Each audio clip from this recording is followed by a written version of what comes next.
বিদ্যমান ক্রিয়েশনস চ্যানেলের পক্ষ থেকে সুস্বাগতম। আশা করি তোমরা সকলে ভালো আছো। আমি তোমাদের জন্য এই ভিডিওটিতে তুলে ধরছি 2024 সালের থার্ড সামিট ইভ্যালুয়েশন তথা থার্ড ইউনিট টেস্টের জন্য ক্লাস 7 তথা সপ্তম শ্রেণীর ভূগোলের এক সেট প্রশ্নপত্রের সম্পূর্ণ সমাধান করছি। তার আগে তোমাদের কাছে অনুরোধ, তোমরা ভিডিওটি না টেনে পুরোটা দেখো। ভিডিওটি কেমন লাগলো কমেন্ট করে জানিও, ভিডিওটিতে লাইক দাও এবং শেয়ার করো।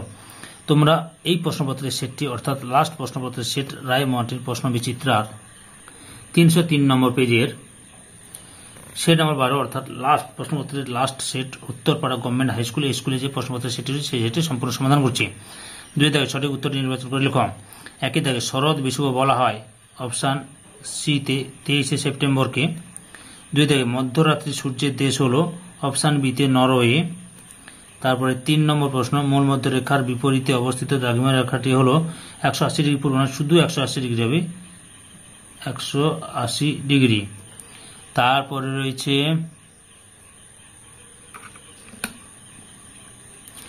4 নম্বরে রয়্যাল অ্যাস্ট্রোনমিক্যাল অবজারভেটরি অবস্থিত অপশান এতে গ্রিনিচ শহরে। 5 দাগে সমচাপ রেখার কাছাকাছি অবস্থান নির্দেশ করে অপশান এতে অধিক বেগসম্পন্ন বায়ুপ্রবাহ। 6 নম্বর প্রশ্ন, বায়ুর চাপ মাপার যন্ত্র হলো অপশান বিতে ব্যারোমিটার। 7 নম্বর, পৃথিবীর ছাদ বলা হয় অপশান এতে পামির মালভূমিকে। 8 নম্বরে ভূ আলোড়নের ফলে দুটি ফাটলের মাঝের ভূখণ্ড উঁচু হয়ে অপশান বিতে স্তূপ পর্বত সৃষ্টি করে।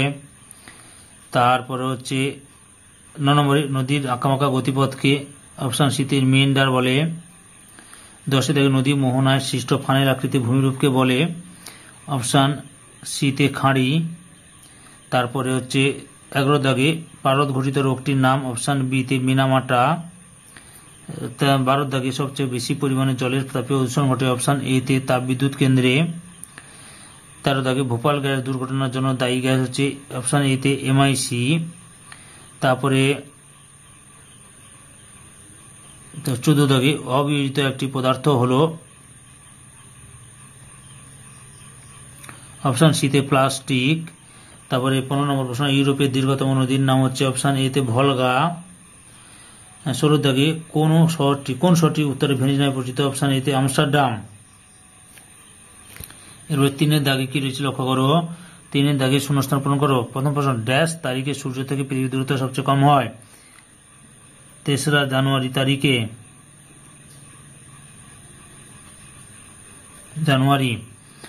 তারপরে 2 নম্বর প্রশ্ন, উত্তর মেরুতে আকাশে রামধনুর মতো রঙিন আলোর জ্যোতিকে বলে ড্যাশ? সুমেরু প্রভা।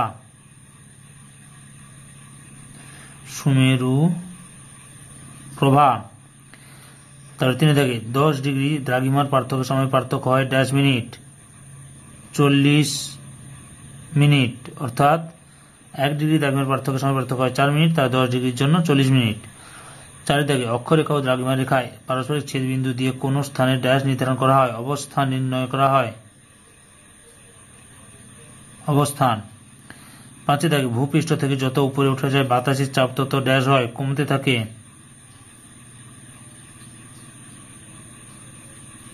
কম হয়।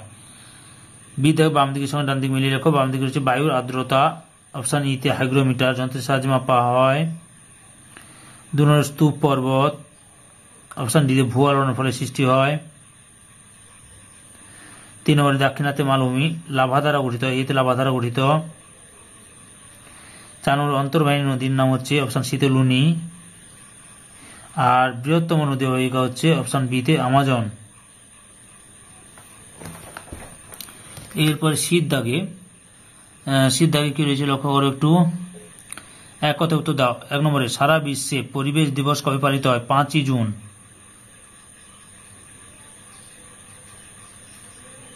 5ই জুন। তারপরে 2 দাগে কোন সার ব্যবহারে মাটি দূষণের সম্ভাবনা থাকে না? জৈব সার।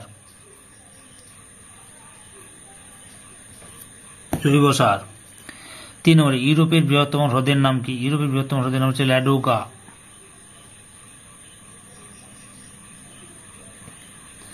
4 নম্বরে তৈগা কথার অর্থ কি? তৈগা কথার অর্থ হচ্ছে পাইন বন।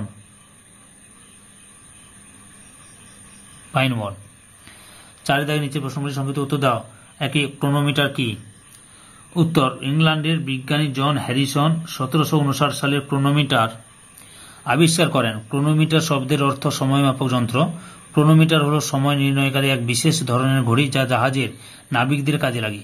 এই ঘড়ি গ্রিনিচের সময়কেই সূচিত করে, তবে এটি যে কোনো দ্রাঘিমারেখার স্থানীয় সময় অনুসারে ঠিক করা যায়। সাধারণত নাবিকরা এর সাহায্যে গ্রিনিচের সময় জেনে জাহাজের অবস্থান সম্পর্কে জানতে পারেন। 2 লোয়েস সমভূমি কাকে বলে? উত্তর, মরুভূমির সূক্ষ্ম হলুদ বর্ণের শূন্যময় বালুকণা কখনো কখনো বায়ুর মাধ্যমে বহু দূরে উড়ে গিয়ে সঞ্চিত হয়ে যে সমভূমির সৃষ্টি করে তাকে লোয়েস সমভূমি বলে। মঙ্গোলিয়ার গোবি মরুভূমি থেকে লোয়েস বায়ু বাহিত হয়ে চীনের হোয়াংহো নদীর অববাহিকায় লোয়েস সমভূমি গঠন করেছে। 3 ইউট্রিফিকেশন কি?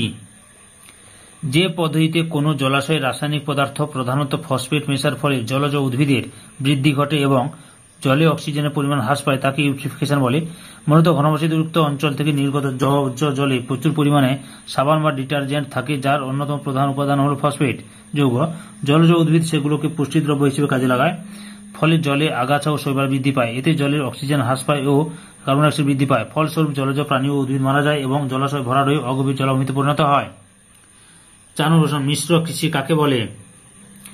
যে কৃষি ব্যবস্থাতে কৃষি খামারের কৃষিকাজ ও বাণিজ্যিকভাবে একসঙ্গে পশুপালন করে পরিশোধিত দ্রব্য উৎপাদন করা হয় তাকে বলে মিশ্র কৃষি ব্যবস্থা। 10 অবস্থান নাতিশীতোষ্ণ মণ্ডলে ঘনবসতিপূর্ণ শিল্পোন্নত দেশ যেমন Belgium, Netherland, Finland, New Zealand, Brazil প্রভৃতিতে লক্ষ্য করা যায়। বৈশিষ্ট্য: খাদ্যশস্য, অর্থকরী শস্য ও খাদ্য চাষ, শস্যাবর্তন পদ্ধতি সারা বছর চাষ হয়। খাদ্যশস্য, ফল ফুল, শাকসবজির সঙ্গে দুধ দ্রব্য উৎপাদন হয়। 5 নিচের প্রশ্নগুলির সংক্ষিপ্ত ব্যাখ্যামূলক উত্তর দাও। প্রথম প্রশ্ন, সব নদীর মোহনায় বদ্বীপ সৃষ্টি হয় না, কারণ ব্যাখ্যা করো। উত্তর, সব নদীর মোহনায় বদ্বীপ সৃষ্টি হয় না, কারণ ব্যাখ্যা করো। সব নদীর মোহনায় বদ্বীপ সৃষ্টি না হওয়ার কারণগুলি কারণ হচ্ছে যেমন নদীর তীব্র গতিবেগ। যে সমস্ত নদীর মোহনায় নদীর বেগ তীব্র সেখানে নদীবাহিত পলি সমুদ্রের অনেক দূরে চলে যায়।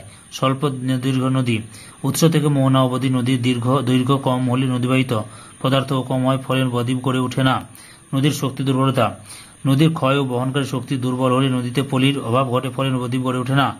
নদীর বোঝা, নদীতে পলি, বালি, কাদা প্রভৃতি বোঝার পরিমাণ কম হলে বদ্বীপ গঠিত হয় না। গভীর নদী মোহনা, নদী মোহনার গভীরতা বেশি হলে বদ্বীপ গঠিত হয় না। বায়ুপ্রবাহ, মোহনার অভিমুখে দ্রুত হারে বায়ু প্রবাহিত হলে বদ্বীপ গঠন বিঘ্নিত হয়। স্বল্প লবণাক্ত সামুদ্রিক জল, সমুদ্র জলে লবণের পরিমাণ বেশি না থাকলে নদীবাহিত পলি দ্রুত অধক্ষিপ্ত হওয়ার সুযোগ পায় না, ফলে বদ্বীপ গঠন হয় না। উদাহরণ, আমাজন নদীর প্রচুর জল বহন করলেও নদীর গতিবেগ ও গভীর মোহনার জন্য এই নদীর কোনো বদ্বীপ গঠিত হয়নি। 2 পৃথিবীর অপসূর ও অনুসূর অবস্থান বলতে কি বোঝো? পৃথিবী যেহেতু সূর্যকে উপবৃত্তাকার পথে পরিক্রমণ করে, তাই সূর্যের সঙ্গে পৃথিবীর দূরত্ব সবসময় সমান থাকে না, কখনো বাড়ে কখনো কমে। অপসূর অবস্থান, পরিক্রমণ পথে সূর্যের সঙ্গে পৃথিবীর রৈখিক দূরত্ব সর্বাধিক হয় 4 জুলাই। এই দিন পৃথিবী থেকে সূর্যের রৈখিক দূরত্ব দাঁড়ায় প্রায় 15 লক্ষ কিমি। ওই দিনকে বলা হয় অপসূর অবস্থান। অনুসূর অবস্থান, পরিক্রমণের সময় সূর্যের সঙ্গে পৃথিবীর রৈখিক দূরত্ব সবচেয়ে কম হয় 3 জানুয়ারি। এই দিন পৃথিবী থেকে সূর্যের রৈখিক দূরত্ব হয় প্রায় 14,70 লক্ষ কিমি। এই দিনকে বলা হয় অনুসূর অবস্থান। 3 নম্বর প্রশ্ন, মৃত্তিকা দূষণের কারণগুলি লেখো। মৃত্তিকা দূষণের কারণগুলি হল মাটি ক্ষয় থেকে দূষণ, বৃষ্টিপাত, নদীর জলপ্রবাহ ইত্যাদির মাধ্যমে ভূপৃষ্ঠের উপরিভাগের মৃত্তিকা ক্ষয়প্রাপ্ত হয়। এর ফলে মাটির উর্বরতা হ্রাস পায় ও মাটি দূষিত হতে শুরু করে। অগ্নুৎপাত থেকে দূষণ, ভূ আলোড়নে সৃষ্ট ফাটল, আগ্নেয়গিরি প্রভৃতি থেকে নির্গত লাভা, ছাই, বিভিন্ন রাসায়নিক পদার্থ ভূপৃষ্ঠস্থ মাটির সঙ্গে মিশে মাটি দূষণ ঘটায়। নগরায়ন থেকে দূষণ, অতিরিক্ত জনসংখ্যা বৃদ্ধির ফলে বাসস্থানের চাহিদা দ্রুত বৃদ্ধি পাচ্ছে, ফলে অরণ্য ধ্বংস করে বসতি তৈরি হচ্ছে। এর ফলে মাটি ক্ষয় ও মাটি দূষণ দুইই ঘটছে। আবার গ্রামগুলি আধুনিকীকরণের দ্বারা শহরে পরিণত হচ্ছে এবং যার ফলে বৃক্ষচ্ছেদন, কৃষিজমি হ্রাস প্রভৃতি কারণে মাটি ক্ষয় ও দূষণ হচ্ছে। 4 লন্ডন অববাহিকায় চক ও চুনাপাথর দ্বারা গঠিত, কারণ ব্যাখ্যা করো। উত্তর, একসময় লন্ডন অববাহিকা অঞ্চলে সমুদ্রের তলায় ছিল, ফলে বিভিন্ন খোলসযুক্ত সামুদ্রিক প্রাণীর দেহ এই অঞ্চলে সঞ্চিত হয়ে চক ও চুনাপাথর সৃষ্টি করে। পরে ভূ আলোড়নে এই অঞ্চলের উপরে উঠে গেলে প্রবল চাপে চক ও চুনাপাথরের ভাঁজ পড়ে ছোট ছোট টিলা বা পাহাড়ের সৃষ্টি হয় এবং মধ্যভাগে নিচু অধোভঙ্গের সৃষ্টি হয়। পরবর্তীকালে হিমবাহ সঞ্চিত বিভিন্ন নুড়ি, কাঁকর বাড়ি প্রভৃতি এই অঞ্চলে সঞ্চিত হয় এবং প্রবল চাপে ওই অধোভঙ্গ আরও নিচু হয়ে যায়। এই কারণে লন্ডন বিশ্বের চারিদিকে খাড়া ঢালযুক্ত চক ও চুনাপাথরের বিভিন্ন পাহাড় দেখা যায়।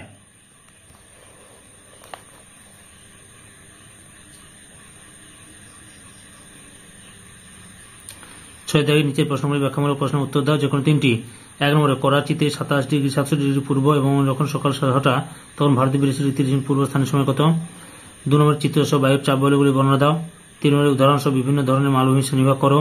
রুরাল শিল্প গড়ে ওঠার কারণগুলি লেখো। 5 নম্বরে লোপটলার পশুপালন, ডেয়ারি ও শিল্পে উন্নত কারণ ব্যাখ্যা করো। 6 দাগের এই যে 5টি বড় প্রশ্নের উত্তরের লিঙ্ক এই ভিডিও ডেসক্রিপশনে দেওয়া আছে, ওখানে ক্লিক করে দেখে নাও। সম্পূর্ণ ভিডিওটি দেখার জন্য তোমাদের সবাইকে অসংখ্য ধন্যবাদ।